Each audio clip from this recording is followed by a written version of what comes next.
We'll get into this in our presentation, so it Okay. might be a good time to Okay. just jump right into it. And yeah, my name's Josh, and my colleague Xochitl is here as well. Um, I'll, we'll just jump right into it. So yeah, a bit of background about me.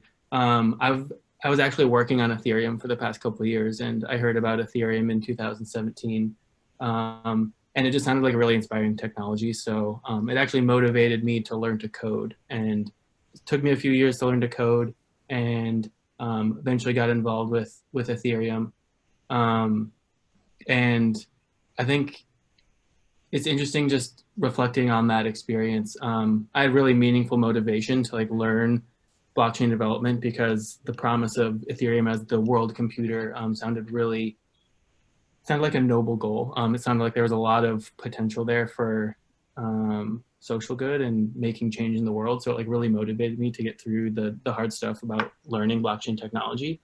Um, but I recently joined Celo, or I joined cLabs, and we're building the Celo network because I think there's a lot of unrealized potential in the currency aspect of cryptocurrency.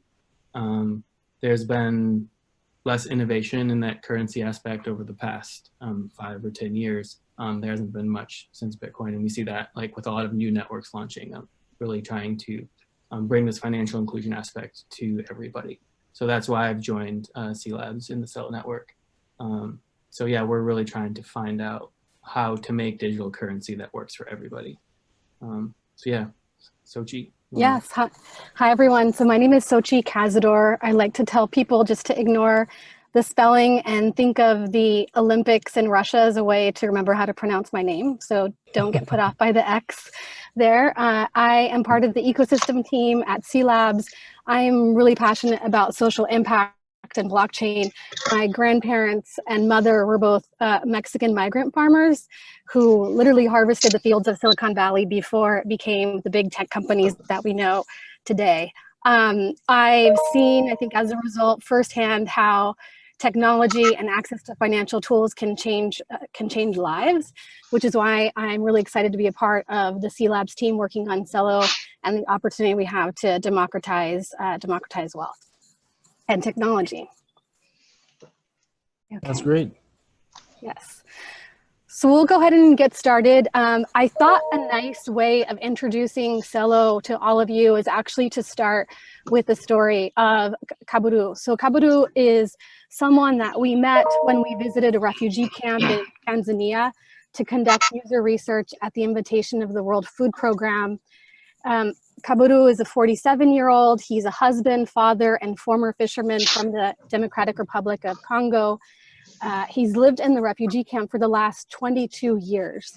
So let that sit in for a minute. And he actually fled Congo during the country's second civil war, which was the world's deadliest conflict since World War II. So although he has stability now compared to where he's come from and what he's gone through, there's a lot that prevents him from achieving his full potential. So he has no formal ID, which means he can't access basic financial tools like banks or even mobile money. He also isn't able to work because he's ineligible to formally work, which means that he can't even perform tasks on a phone and receive income for it. So this, I think, really tells the story nicely of what it is that we're trying to achieve with Celo. We go to the next slide. The key message here is that when we think about Kaburu, he's actually not alone. We have 1.7 billion people around the world that are unbanked and 1.1 billion who have no formal ID. 1.7 billion and 1.1 billion have no formal ID. That is a staggering number. Yeah. So we scroll to the next slide. So Celo is a permissionless platform that makes financial tools accessible to anyone with a mobile phone. And our mission is really to build an open financial system that creates conditions of prosperity for all. Go to the next one, Josh. Estimated time in traffic, 8 minutes. Can you guys please mute if you're just observing? a little distracting. Oh, sorry. No worries. All right, so yeah, to make these financial tools available to anybody with a mobile phone, Celo has really taken a full stack approach, which is pretty unique from what I've seen in the blockchain space. Really from the beginning, cLabs and the Celo network has been designed for people accessing the network through mobile phones. Accessing like current blockchain networks like Bitcoin and Ethereum through mobile phones is pretty difficult. Just the bandwidth and data requirements is too high for like most mobile phones, especially in like emerging markets where these financial services aren't really available.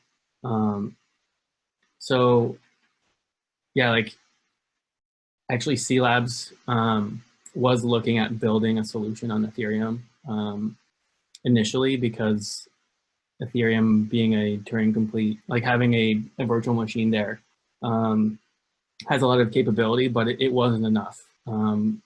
People with mobile devices were still kind of restricted from access on the network. So we really had to build a new open, decentralized and permissionless platform. That's why we had to build another base layer. So going along with this, building a full stack blockchain approach, we can really think about how we're building this open platform network, but also the applications that are going to be developed that go on top of it. So this is kind of where you guys come in, where we have this open platform network that's already running. We have test nets running, and you guys can really develop applications that will run on this network. So keeping in mind people like Kuburu. And since we are developing this network kind of from the ground up, we can make some changes to the native features of the chain. A few of these things that we identified as being very important for users are using phone-based addresses, something that doesn't exist in Bitcoin or Ethereum. Having stable value assets that are native to the network, not just managed by a smart contract that's on the network, and then having really easy transaction fees. So with the Celo coin, right? So Sorry? with the Celo coin, with the coin that you want to put in place, we're gonna be able to make these kind of transaction from cell phone to cell phone. Yeah, Celo has actually two native assets to create this stable value network, but we'll get to questions at the end just so I can make sure I get through all the slides. But yeah, another feature of the system is transaction fees are much easier on this network because we can actually choose what assets we're paying transaction fees in. So yeah, just more generally, a more comprehensive list of all the features that we've included. The Celo platform is built on clients that are actually running the Ethereum network as well. So the Celo network shares a lot of similarities with the Ethereum network. It's fully programmable. It's actually running a version of the Ethereum virtual machine. As I mentioned, gas is payable in multiple currencies. So gas is just the transaction fees that you pay to send value on the network. There's also on-chain governance mechanisms. So a lot of things that control how the native assets work on chain and how upgrades and improvements are made can be managed by people that actually are participating in the network. So people that are holding these stable value assets can participate in governance.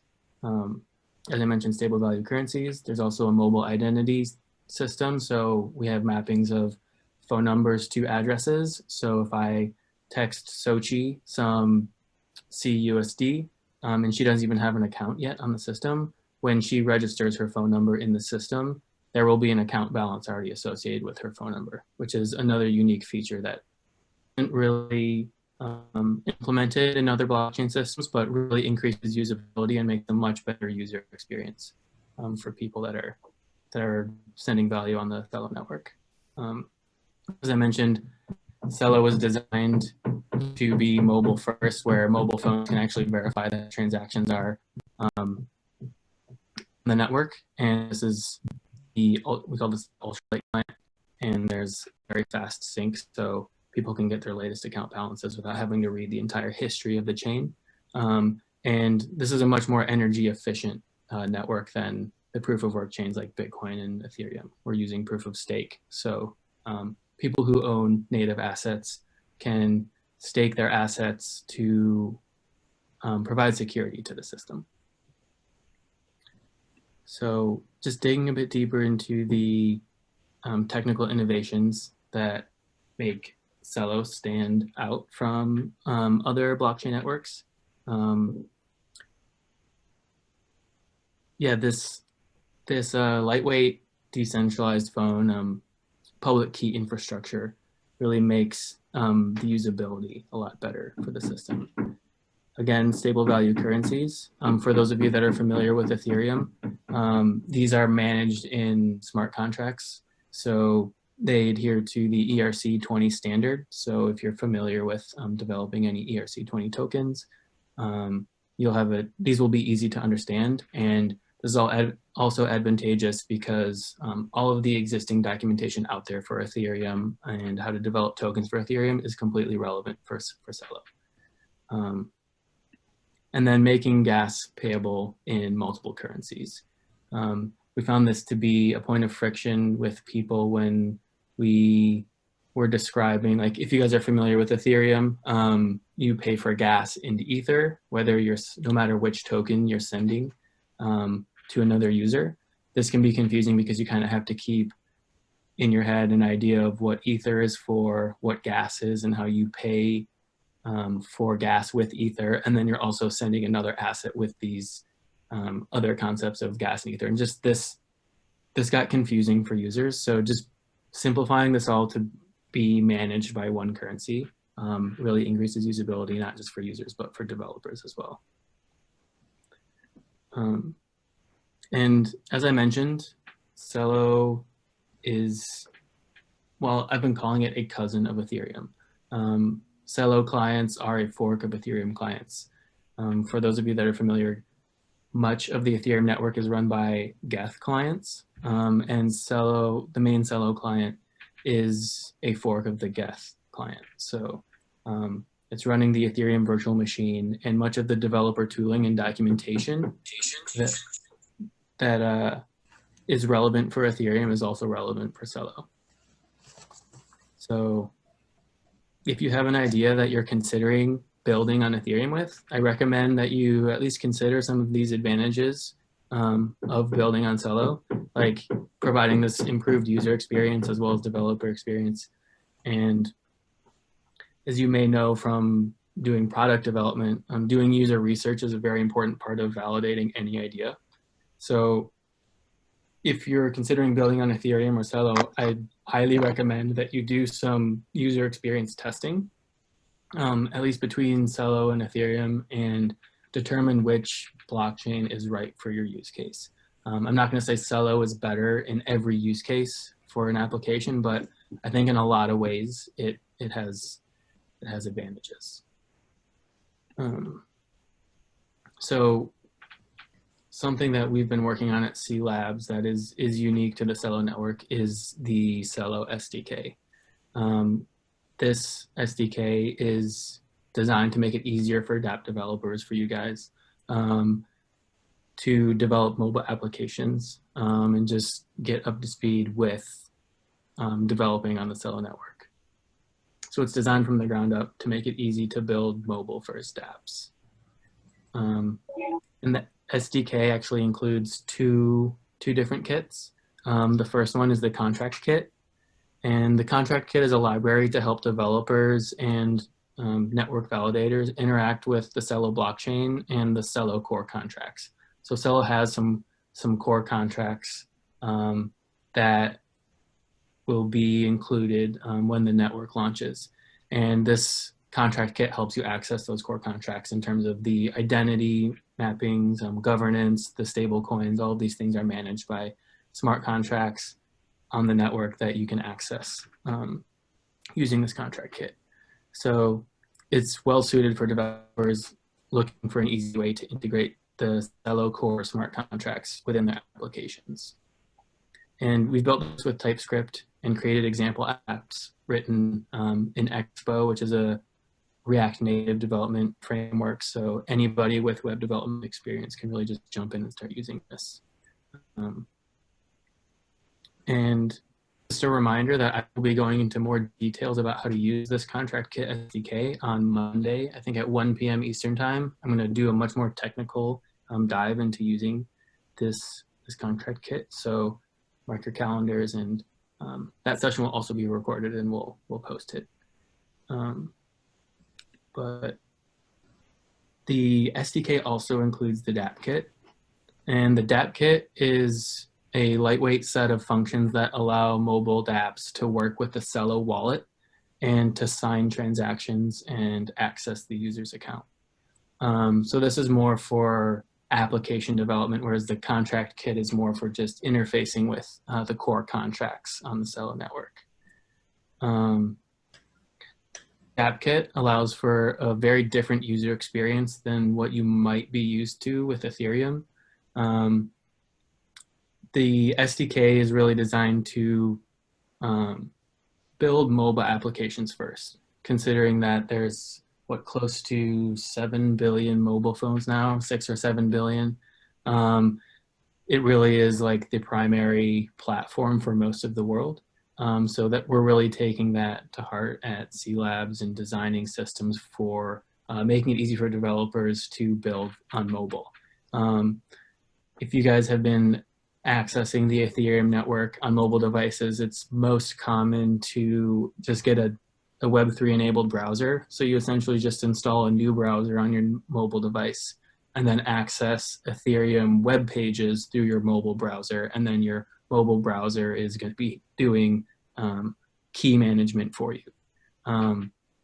This doesn't make for a great user experience because you're essentially just accessing web pages on your phone with another browser.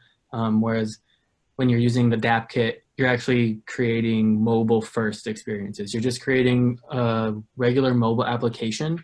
And then when you want to do an action that interacts with the blockchain, the DappKit library will just make a request to the Celo wallet for the user to sign any transaction or value transfer or interaction with the blockchain. So yeah, when users are, let me get this. This is just going to go through a animation on how to actually register a new account on the wallet. But I'm just showing this video because, as I mentioned, the wallet is an integral part of any mobile experience that we're designing on the Celo network. So your application may be asking for users to send value to somebody. They'll need the Celo wallet installed and have an account. And this is just really showing how simple it is to create a new wallet and get a new account.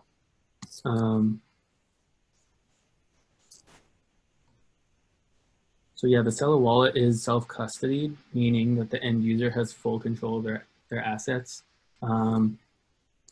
cLabs or the Celo network doesn't actually control anything. This is completely in the user's hands. So the wallet also supports sending assets to a phone number that has not been registered yet, as I mentioned before. These assets are held in a decentralized escrow application, and really only the account with the receiver phone number will be able to withdraw the funds from escrow. So you can see this wallet has now been set up. It's got a small amount of money in the wallet. This is just for every time you sign up, you actually just have a little bit of funds just to pay gas fees associated with registering a new phone number. And yeah, now this wallet is ready to integrate with any other application that's been developed for the Celo network.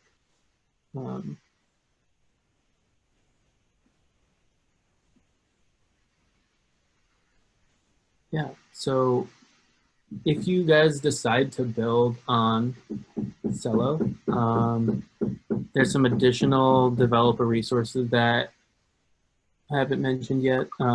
As I mentioned, the Celo mainnet should be live soon, but in the meantime, you can develop your applications on the Alfajores or the Baklava test networks. The only difference between these networks and the actual main network will be the value of the native assets there. So if you develop an application for the Alfajores test network, it will be very easy to just deploy it onto the main network when you do launch. For those of you that are familiar with blockchain network architecture, the blockchain is maintained by a network of nodes that are maintaining the state. And luckily, you don't have to sync a node on the testnet to actually start developing. We have a service called Forno. It's similar to Infura on Ethereum, but it's essentially a remote node that you can access to read blockchain state and send updates to the network. So it makes it really easy to connect to test networks with just one line of code. Yeah, it's as I mentioned, it's a hosted node service for interacting with the Celo network. And we have a faucet that is easy to use. It's just at, I think it's celo.org/build/faucet, but you can just paste any of your development account addresses there and you'll get some native Celo Gold and Celo dollars for developing. As I mentioned, Celo is running the Ethereum virtual machine, so writing smart contracts is just done in Solidity. You can use any other EVM compatible higher level language, and you can leverage all of the great developer resources that exist in the Ethereum ecosystem. So if you're familiar with development frameworks like Truffle or Embark, you can use those as well. And we do have testnet block explorers. So as you're developing, thank you very much. Have a nice day. You too. Hey Ravi, can you please mute? So yeah, as you're writing smart contracts, deploying them to the test networks and sending transactions between your accounts and contracts, you can inspect the state of everything that's going on in the block explorer. We also have a version of Ganache, which is like a local blockchain development environment that we can use specifically for the Celo network. It's a bit different than the Ethereum version. But yeah, I just want to touch on one example DApp of something that might be fun to develop for the incubator. This project might be a bit simple for the incubator, but an example that we've seen in the past is savings circle DApp. So it's common for members of a community to get together in person and decide to contribute a fixed amount of money into a savings pot each month. And then every month, one member of the group gets to take home the entire savings pot. So this savings circle will continue until everybody in the group has had a chance to take the pot. And this is just a common way for groups of people to make it easier to save money. So you can then extend this to make the people who pull from the pot first pay extra interest, which goes to the people who choose to wait last in line to kind of incentivize that behavior. And this type of DApp is interesting because it already matches the mental model for people who are already doing things like this. So just recreating this in a blockchain environment makes it easy for people to kind of like get on board into the system. And we actually built it and we have an example demo here. And this is what a simple version could look like. And you can see that this simple savings circle DApp is actually popping open the Celo wallet, asking users to sign transactions and interact in certain ways. So we're showing someone withdrawing the group savings after it was built up. And then to initiate a call to the smart contract, we have to send a transaction and pay for gas. And luckily we can pay for gas using Celo dollars. We don't need some alternative currency to pay for transaction fees on this network. So these are proof of the transaction, and then it executes and the balance is increased. Another benefit of building on Celo is, since we're a proof of stake chain, block times are about 1/3 of that on Ethereum. I think the average block time on our test network right now is about 5 seconds, whereas on Ethereum it averages around 15 seconds, and Bitcoin's like 10 minutes. So yeah,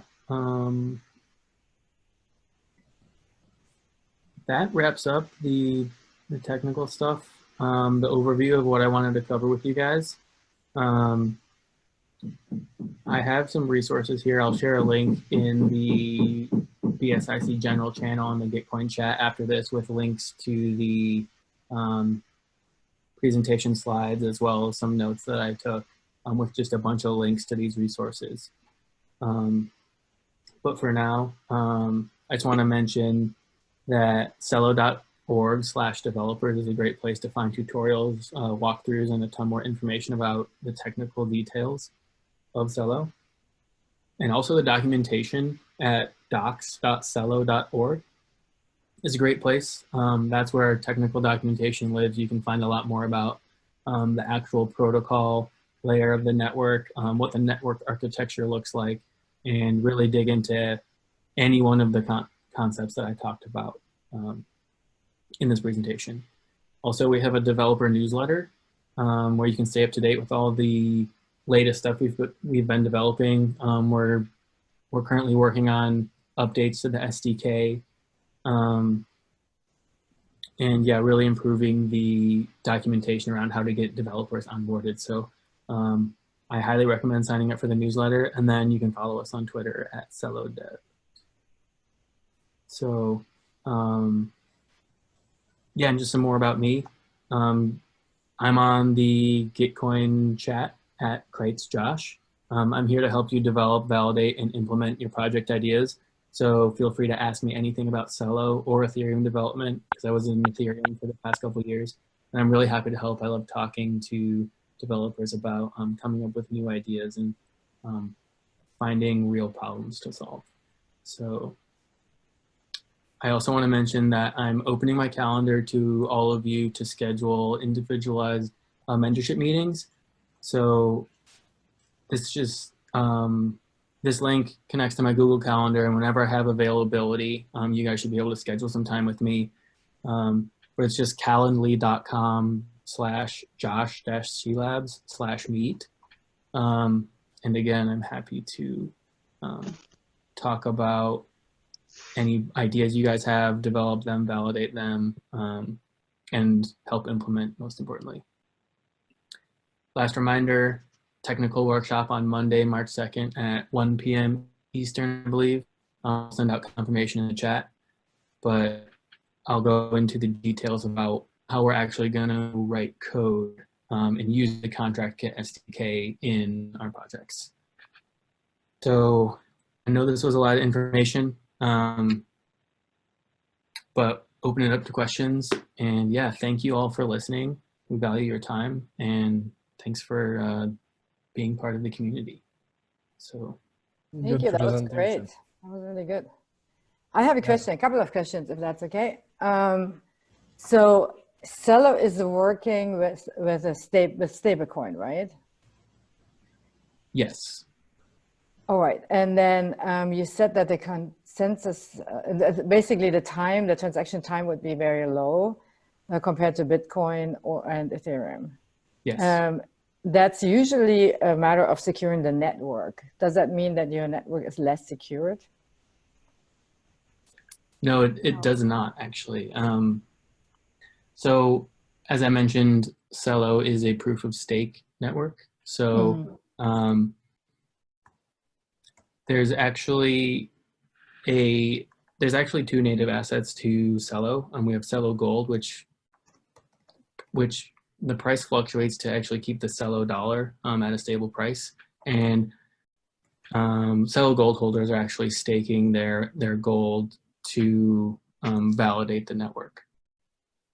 So I actually can't speak in too much detail exactly about how the block time and the staking stake amounts, what the trade-off there is exactly in terms of how security is maintained.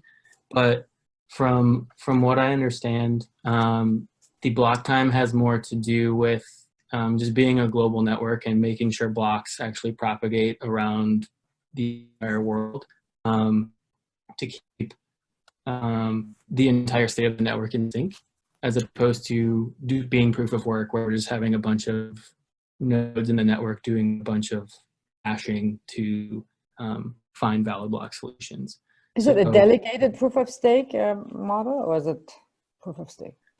So yeah, as a Celo Gold holder, you can actually vote for validators that you want to secure the network on your behalf. So it is a delegated proof of stake, yes. Oh, okay. So that is more centralized. That's basically why you get the block time down. And so in terms of like you said cryptocurrency at some point, but the only transaction screens that I saw, and sorry if I missed some, were referring to dollars, to fiat currency. So is there actually a transaction mechanism for, let's say, Ethereum to other cryptocurrencies? Is it cross-chain? Is it, what's the actual mechanism? Or is it all Celo? So right now there is only, you can only transact in the native Celo assets. So yeah, being Celo Gold and Celo Dollars. Celo Dollars is the stable currency.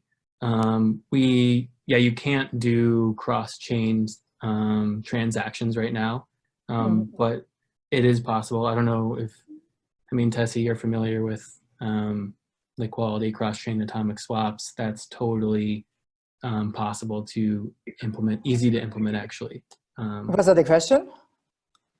Sorry? Was that a question? Did you ask me whether I know Liquidity? No, I know you're familiar with Liquidity. Oh yeah, good. Oh yeah, okay. Yeah, that's what I'm asking. Yeah, perfect. Okay, good. Yeah. So yeah, that doesn't exist currently, but like cross-chain atomic swaps is possible. It will likely be one of the early applications developed on Celo. And then down the road, ideally, we can make this an automated thing where we don't need to also like have this market creation mechanism around doing these cross-chain atomic things. But blockchain interoperability is a priority at cLabs. Yeah, and I think it's great that you tackle the mobile part. That's a really good, that's a big use case. And we all have to make, I guess, some trade-offs. And I think in this case, there might be actually security to some extent. But thank you. Yeah. I have a question. You said this uses React Native. So do you like have compatibility with Android Studio or Xcode?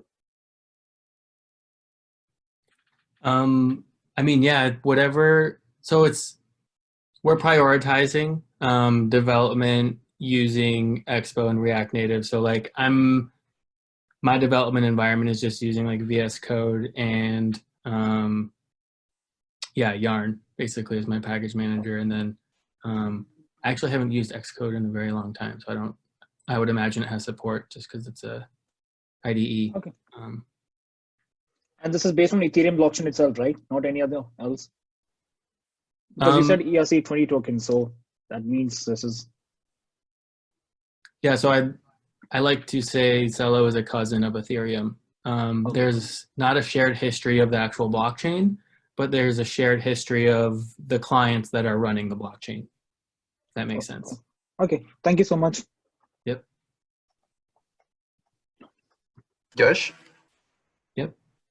Regarding the public key infrastructure for the phone numbers, how do you manage the numbers? Always talking in a context of developing countries, because usually when, for instance, migrants move from one country to another, usually they change that SIM very constant. So in that way, how do you manage that? I mean, that the person usually don't keep with the number when arrive to the country and keep that number for the rest of the time it's still in that country. So they usually change because in some countries, in some contexts, it's usually cheaper to change that number because they have a SIM package and so on and so forth. And that is like a pre-number that you do before making a call. What I'm saying is that there is a tendency and the system push that person to change the number constantly. Yes. No, so I'm understanding what he's asking. What is the mechanism by which you're allowing a user to now switch phone numbers because he has gotten a new SIM? So in Argentina and in many places in Africa, that's what happens. I'll get a new phone number because now I get a new package, and it's a pay as you go, and because of that I have better data and I get a bundle for a certain amount of time. Or if I'm a migrant, I also need to move around and use a different phone number. Yep. Yeah, that's an excellent question. So I'd like to actually challenge you on another. Sorry. I was going to say that's one challenge, but are you also looking at the mechanism by which somebody may not have access to a smartphone? Or is the assumption, because if we're looking at this to developing market, the issues at hand many a time are not so much the cell phone itself, but access to infrastructure to charge the phone. So people will tend to not invest into those instruments. Yeah. We're definitely targeting a smartphone market, and just looking at the trends, the use of smartphones in all of these markets is just increasing year over year. So yeah, that is something we're not targeting right now. Just like the more like brick 2G phones. We're definitely targeting smartphones.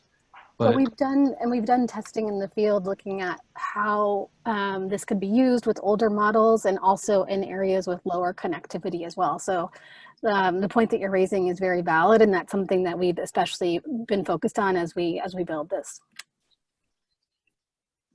No, because one of the things I was going to suggest is that because you're using a phone number, or at least this can be one of the keys, you could look at the USSD network somewhat. What's what M-Pesa is doing to where messaging. So with my phone number, because my phone number is the key, I can get information. I may not be able to transact, because what you will find many times is people will also have two phones, one that they use for making phone calls and quick things, and then they will only turn on their data sparingly. Yeah. So it's just a suggestion that it gives you, it's a mechanism by which to have greater market access. And it could be that you say for these type of transaction, you must use your smartphone. But for some others, you may get information, like let's say if somebody has sent me a payment, I can check to see what my balance is. So limited transaction toward that. Yeah. Yeah, that's a good point. Did you have any comments on that? Yeah, sorry, I just kind of jumped into the call a little late here. I guess to introduce myself quickly, my name is Nam. I'm one of the engineers working on the protocol as well. I kind of just caught the tail end of the, I think, question revolving around support of devices that are not smartphones. And I think, as Josh said, we're certainly targeting smartphones at this stage, especially given our efforts on the Lifeline protocol, because we believe that having this be truly permissionless and trustless is something that is pretty important. I think that being said, there are, of course, alternate modalities, including the ones that you mentioned, to support interaction with the Celo platform in a manner that could support feature phones or other kind of ways of accessing. But that's certainly not a focus of ours at this stage. So we understand the feature phone and things like that, but I think that where there is a need to actually look at let's just say we go with smartphone, because you're using the phone number as the mechanism for the authentication of the individual, you need to look at some markets where the incentivization for individuals are to switch. It's not only just from the migrant, it's to switch SIM, because you get a bundle every time. And so there is a big exchange that, I mean, in some of those areas, you will find that individuals don't get phone, actually, they only get data, because they get a free WhatsApp and Facebook. So what happens if they change their phone numbers? Yeah, the use, I think, of kind of, or I guess the practices of how people access networks is certainly very diverse across the globe. And I think that's one of, I think, our strengths, that we are expanding that user research to figure those practices out in our various target markets. And I think as we kind of, I guess, scale up and consider various markets, it's certainly something that we would like to consider. I think the question of like phone numbers not being I guess, stable in these kind of examples is definitely something that we are aware of. But of course, as you know, like doing so in a like universal manner is very difficult. And so we understand we have to be very targeted towards these markets. And phone numbers, actually, I mean, if you want to take your account through different SIMs, or if you switch your phone even, you can restore an account. Like you can restore your key on a new phone. Like if you get a new phone and you go to a new carrier, you can actually use your backup security phrase to restore your accounts on a new phone too. Yeah, it's worth mentioning that funds are never associated with a phone number or even recoverable with a phone number. They're always going to be tied to your private key. The phone number really just is a means of addressing and really figuring out which address to send to. But the funds themselves are always with an account, not with the phone number. Okay. Hey, Got it.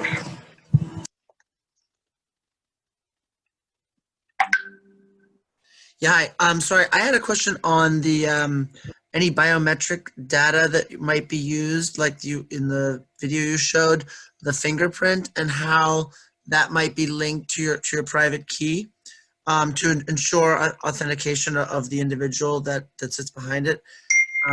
In addition, I was curious if there was any utility tokens that Celo would be allowing for DApp users to then transfer a non-monetary value or sort of other types of value linked to those utility tokens. Thank you. So yeah, the biometric data is actually only used to like unlock the application. So you can choose not to unlock your wallet with your fingerprint. You just set up a PIN. I think a 4-digit PIN is the default. But that's really all that thumbprint's doing. Just like in my banking application, I can unlock my banking app on my smartphone using my thumbprint instead of a PIN. That's all that's doing. Yeah. And then your second question was about using non-utility tokens to send utility tokens. Can if Celo has a utility token that then could be used on the DApp to transfer non-monetary value. So you can actually specify whatever currency you want to pay transaction fees in. So if you're sending utility tokens across a network, you can specify sending or paying transaction fees in the Celo dollar or Celo gold, or this is also updatable with the governance mechanism that will, that's included in the core contracts, where basically the stakers in the network can choose to accept a new currency as the fee currency. So whatever approved fee currencies there are, you can pay the fee currencies in that. Does that answer your question? Yes, thank you. Yep. Hey, Josh. I have a question. Sure. Yeah, so my question is, I'm not sure if this is necessarily exactly directly related to Celo, but just broadly, just want to understand, given you said that this is not necessarily linked to just a phone number or the SIM, but to a private key, the account, so-called account. So how, in a financial context, a financial transaction context, how do you track for AML? And because those are big concerns in developing markets, especially some other markets where there is probably illegitimate use of such things, for driving AML, money laundering, and things like that. So have you all thought about that, or made that, or is that part of the governance mechanism? Basically? I don't know if Xochitl or Nam can talk a bit more about this, but the way I understand it is Celo is analogous to, like, the Celo network is analogous to the Ethereum network or the Bitcoin network, where none of these like AML or KYC aspects are actually native to the blockchain. This is something that's kind of put on the exchanges or the people that are doing the value transfer from fiat to the digital assets. It's kind of on them to do this sort of diligence in terms of AML and KYC, and it's the same in the Celo network, as I understand it. Got it. Okay. So what you're saying is that this is separate from those considerations, and that's up to the implementation level considerations, where whoever is implementing has to think about those governance aspects, or compliance aspects. Yeah, just to chime in a little bit here there. I think as Josh said, kind of the Celo platform in of itself is, or like the Celo wallet specifically, I guess, in of itself, isn't too concerned with AML and KYC. That being said, I think as services launch on the Celo platform that talk about exchanges, on and off ramps, local partners in various markets, I think they would be the ones that, of course, consider local regulations to be compliant with these. Thank you. Yep.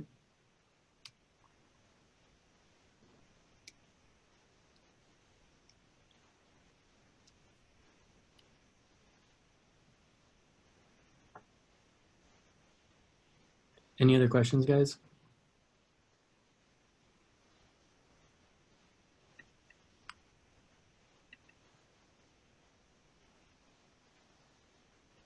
All right. Well, I just wanted to add one thing as well. So in addition to some of the resources that Josh shared towards the end, we also have Medium sort of channel, and that goes into more detail and a lot of the work that we've done, the field research that Nam mentioned as well. So part of our team has visited 18 cities in almost 10 countries. We've done like extensive field research. One of our goals is to design with communities, not for them.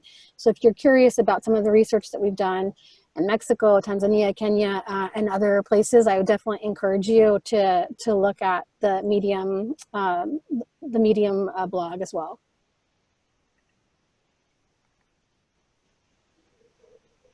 That's great. Awesome. Well, thank you all for your time. So, Was there one more question? Yes. So basically, what you're mentioning is that like a right path right now will be to go through all your field research you have done at Celo, and read about it and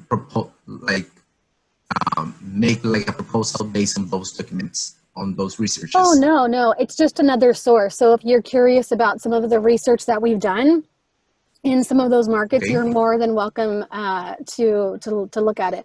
We're really excited about just the creative ideas that you all have in terms of the potential of Celo and the different projects that you could potentially build on. So with the challenge, it's not tied to a specific use case. I think what we're asking is that the project is addressing one of the UN Sustainable Development Goals, but no, it's not necessarily need to be tied to any of the field research that we've already conducted.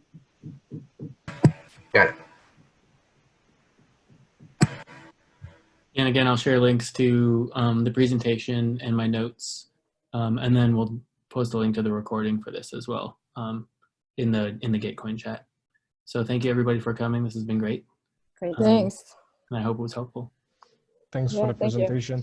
Thank you all. Thank you. Bye-bye. Bye. Thank you. Thank you. Bye, y'all. Thank you. Appreciate it.